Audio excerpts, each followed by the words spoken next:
We were asking ourselves the question, how can we have our work scale better, and how can we prepare for things that get in our way when we're trying to scale? So we brought together many practitioners from different labs and universities and some funders to share the stories about when things went wrong. We think that when things fail, they hide an important lesson, and we wanted to discover those lessons in our group. So our group came together, and each one of us shared a story about a project that started off but didn't scale.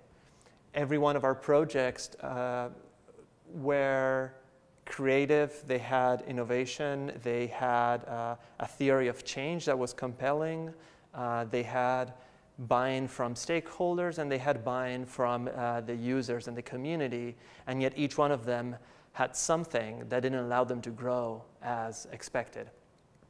And as we worked together, we identified some of those common elements. For example, obviously, there's unknown unknowns, macro-political events in the world that can change the landscape where two countries that wanted to work together suddenly can't. Sometimes it's more simple things like allowing a new tool to be used by a group that then doesn't find out it exists and therefore cannot take advantage of it.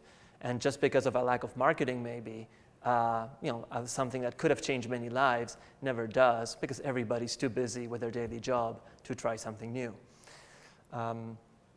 Sometimes a venture gets started where it has lots of users, but then it doesn't grow, and you quickly discover that the team that was able to get those initial users is not the same one that can take an idea to market for many years and go from 100,000 to 10 million, and that the DNA of the team that doesn't have the right elements to drive that as a business.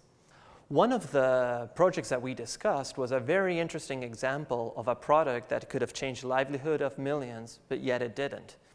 This product was designed to help farmers in developing countries cope with the threat of climate change.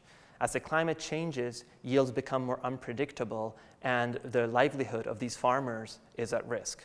One idea was to start providing climate insurance such that farmers can pay a small insurance fee, and when their yields get affected by seasonal changes affected by climate change, they can actually get some of their investment back as a cushion and therefore have a more resilient livelihood. And this all sounded like a great idea, but something got in the way.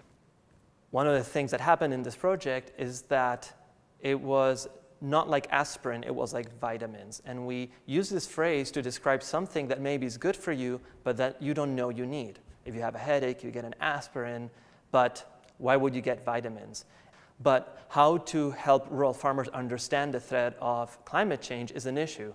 So we're already seeing a problem here. We're having a product that helps somebody in a way they don't know need it. Then, insurance can be complicated to explain to a rural farmer. The notion of paying a premium so that you might get a payback in a future event isn't as clear. Farmers were saying, I'm paying my premium every year. Last year I had a good crop. I don't understand why I have to pay you this year too. And the whole notion of insurance was harder to explain in a context where very direct transactions are common.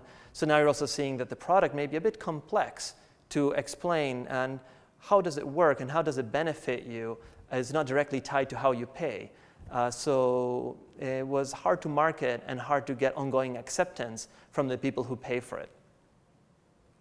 This tells us a couple of things. Even though we might start a project with the best intentions and following a lot of the best practices, there are some things that we're betting on, like the market, that might not work the way we expect.